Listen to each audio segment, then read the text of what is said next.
travaille dans la ressource dépôt métallique et également dans l'accompagnement à la formation.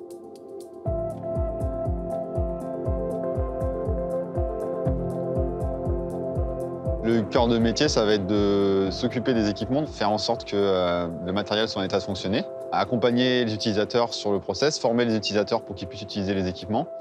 Soit ils ont un besoin régulier d'utiliser les équipements, auquel cas nous on les forme pour qu'ils puissent les utiliser en autonomie.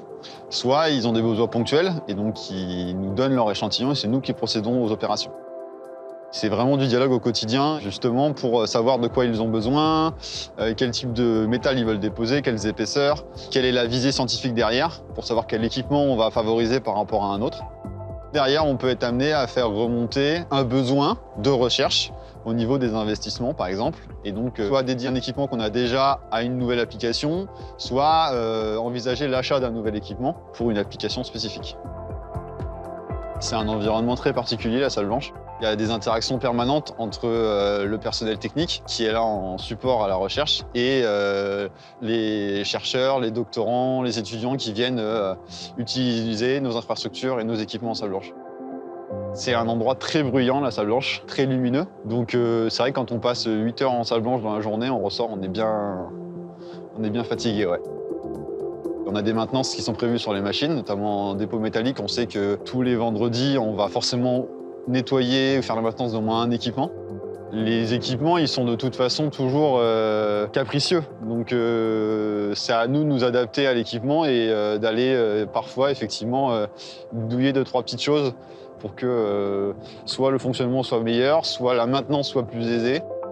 C'est des outils de pointe, effectivement. Nous, on travaille avec des fournisseurs qui sont spécialisés dans ces domaines-là. La difficulté, c'est qu'eux, ils construisent des équipements, mais ils ne les utilisent pas. Donc, il y a toujours cette discussion, pareil, entre nous qui utilisons ce qu'on a réellement besoin et eux quand ils les fabriquent.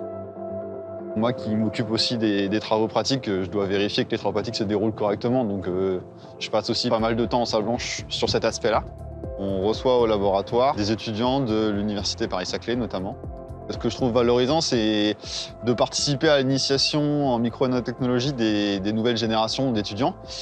D'autant plus que moi, durant mon parcours, j'avais jamais entendu parler de ce genre de travail. Je ne connaissais pas la salle blanche et donc pouvoir initier les étudiants à notre environnement qui est très particulier, je trouve ça assez valorisant.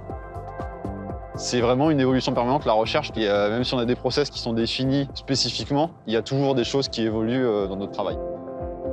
Ce qui est agréable dans la ressource dépôt métallique, c'est vraiment qu'on a réussi à mettre un groupe en place qui travaille bien ensemble, malgré les responsabilités qu'on peut avoir sur chacun sur nos équipements. Et le dépôt, c'est une brique de base du process. C'est-à-dire que si on n'a pas la couche de métal, on va perdre une grosse partie des propriétés électriques, optiques que l'on souhaite.